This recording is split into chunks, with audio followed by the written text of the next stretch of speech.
Brush TV kwoli engena kusaba muganda wange ogende wasawo o subscribinge o likinge atela o sharinge natera osolo commentinga okusinzira ku video nga obokoze ki nga woba ogirabye natera nyongero kubanga nkutegeeza nti gwe nanga otawanyizibwa empewo z'ekika dogo obufumbo obuyuga oyagala genda bweru emirimu yo tegitambula bulungi okwata sente zikuyita buyisi mu ngalo oba tolinyisibwa ddala ku mirimu gyo naddala baganda bafe abali ebweru ne wane Uganda jangu ewa Haji Ibrahim Musa omusomi weddwa era nga ono asangibwa wali ekitigoma ku lw'ejjinja natera osobola okumunonyako ku namba y'essimu eno 0754 22 69 71 njiddamu 0754 22 69 71 ye Haji Ibrahim Musa asangibwa wali ekitigoma ku lw'ejjinja.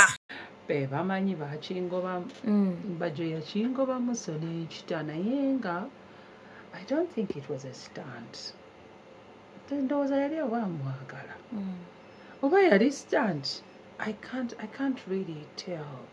Oluusi ndowoozaamu yali stunt because nalaba ku date yatugamba alina abaana 7 mu bakazi 8 n'agamba ayagala kusettlinga down ne Doreen.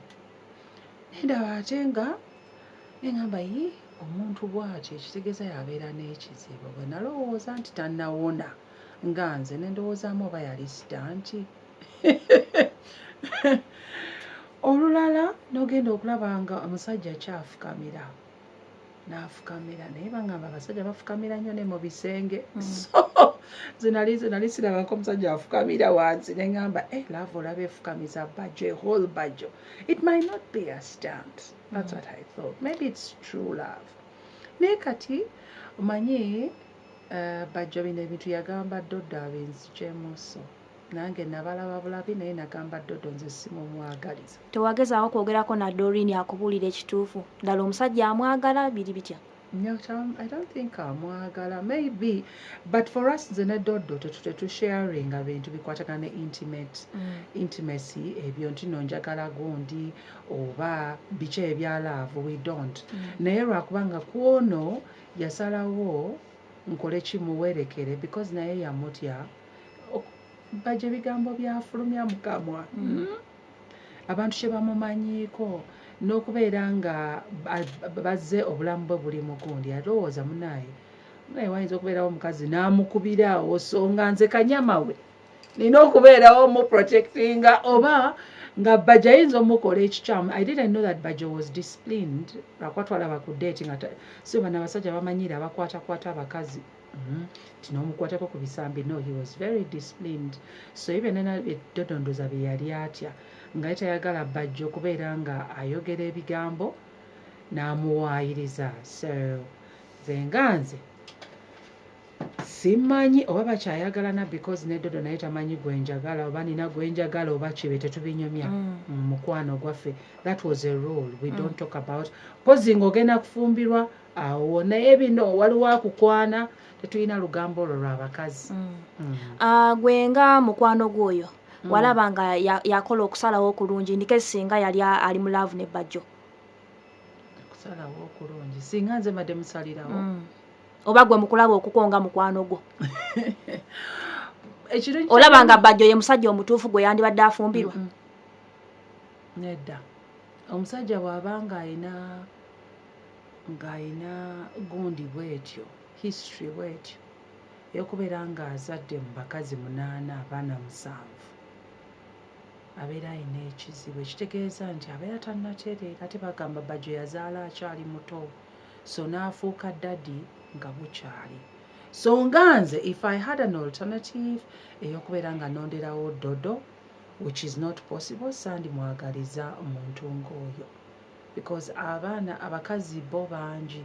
I don't know oba yaawonye waliyo okubeera nga bakukyaye n'oyawukana ne maama w'abaana n'obeerawo awo okumala ebbanga n'osooka ne weekola search naawe ne weezimba naye alabika ayina kyanoonya mu bakazi bano kyatannalaba. So ate sandyegadde mukwano gwange kubeera ng'ali part of that drama.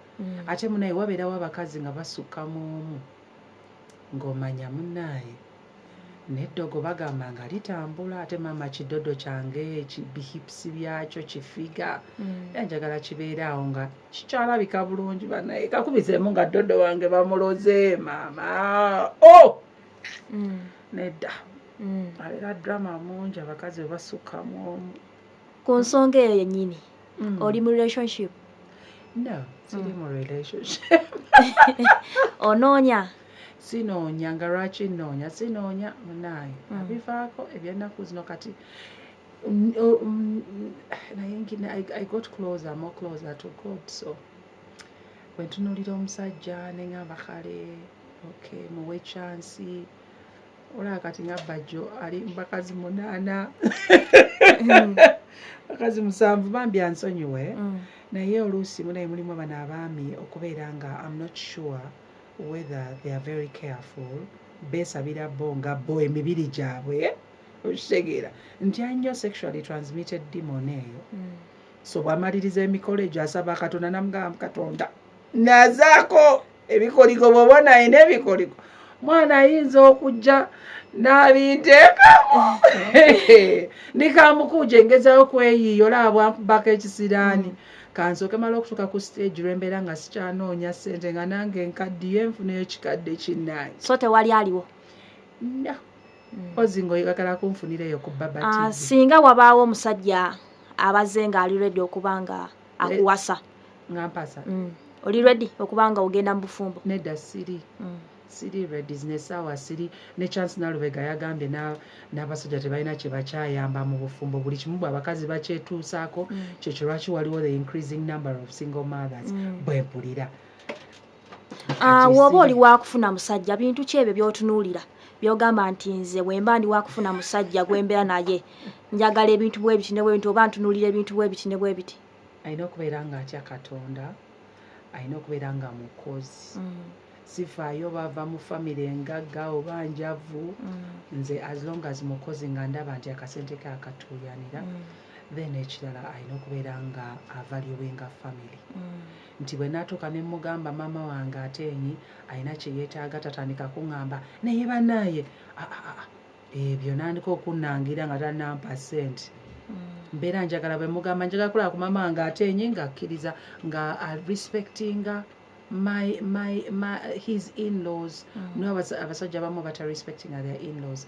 Alina okuba nga asomyeko because nange nsomye. So bwe ntandika okufuna ndabye nnyo abaami abamu abatasomye bwe babeera n'abakazi abasomyeko kibeera batandika obbalangira ekirala. Nze siri mashini nti agenda kunkandamu baana Katonda yawa abaana sirina kagenda kunnangira tooyi tyojjuza tooyi ozaala ddi ebyo sibyagala. So ye muntu alina okubeera ng'alina obuntu bulamu and nga n'ekirala ng'ali loving njagala omuntu ng'ali caring ng'atanzimba nga nze ng'alina kyangatako ng'ali of value when I come up with an idea asobola okunsupportinga nga ye. Very few men are supportive and then n'ekirala okubeera present Mukama n'aba nga atuwadde abaana n'abeera present mu bulamu bw'abaana. You know, that is very important. Abasajja bo balowooza nti kasita akola ssente n'azireeta eka n'asasula school fees guwedde njagala mpe obudde ne family especially n'abaana be bakule nga bamanya nti there is a father figure mu bulamu bwabwe because Mukama teyakola nsobi kubeera nga nze ampe ye aleeta enkwansi nze nendeeta eggi because we all have a contribution mu bulamu bw'abana abaana. So saagala yabeera erinze munnange enkola nnyo omwana n'akaaba oba kumukyusa nappi n'ayagala neera Bina ali mu ffumbiro y'abajja akyuse omwana nappi naye akikole bwaffenna let's help each other. But most importantly alina okubeera nga atya Katonda because when you get a God fearing man ebisigadde bibeera bijja tambula tayaali. Family tekubanja musajja? Family yange mama wange yabivaako yabyogerako n'atuuka n'akoowa n'akoowa mu kigawe kati andaba bulabi yaŋŋamba owaayi oba bwotyo bw'osazeewo though yaŋŋambako nti at a later stage nyinza neetaaga omwana so at least let me adopt because at a later stage nja kufiiringa lonely oba god forbid nendwala I need somebody who will be there for me, who will love me genuinely. But I told her I've adopted a child neera gyali. That's why bwe bangoba ku ddembe, those are the things bye nali ngamba nti otunuulira Bina yekka naye okomya bangi sabala bo baasigalawo munaye. Nze ne nsalawo noonye omuwogo nsobole okuyamba abo abantu bange. Nga tumaliriza, so far wano ku Radio 4 ebintu bitambula bitya? Bitambula bulungi ddala.